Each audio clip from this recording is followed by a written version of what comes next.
మహాలక్ష్మి అమ్మవారి అలంకరణలో ఉన్నటువంటి అమ్మవారిని నేను నా కుటుంబ సమేతంగా దర్శించుకోవటం జరిగింది. దసరా సందర్భంగా గౌరవ ముఖ్యమంత్రి నారా చంద్రబాబు నాయుడు గారి ఆదేశాలతో ఇక్కడ ఏర్పాట్లన్నీ కూడా బ్రహ్మాండంగా చేయటం జరిగింది.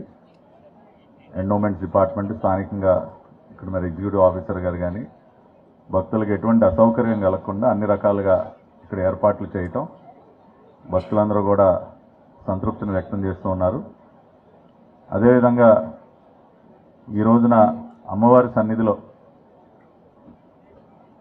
గత 5 సంవత్సరాల కాలంలో మరి రాష్ట్రం ఎన్ని రకాలుగా నష్టపోయిందో, మరి అమ్మవారి ఆశీస్సులతో మళ్ళీ ఈ రోజున ఒక మంచి ప్రభుత్వం, ప్రజాక్షేమం కోరేటటువంటి ప్రభుత్వం అధికారంలోకి రావటం, ఈ 100 రోజుల కాలంలోనే అనేక శుభ పరిణామాలు చోటు చేసుకోవటం, అమ్మవారికి కృతజ్ఞతలు తెలియజేసుకుంటూ రాబోయే రోజుల్లో కూడా అమ్మవారి ఆశీస్సులు పుష్కలంగా ఈ ప్రభుత్వానికి ఉండాలి, ప్రజలందరూ కూడా సుఖ సంతోషాలతో ఉండాలి, ఎవరికి ఏ ఇబ్బంది కలగకుండా ఎటువంటి అశాంతి లేకుండా, గత 5 సంవత్సరాల్లో శాంతియుత వాతావరణం లేకుండా పోయింది.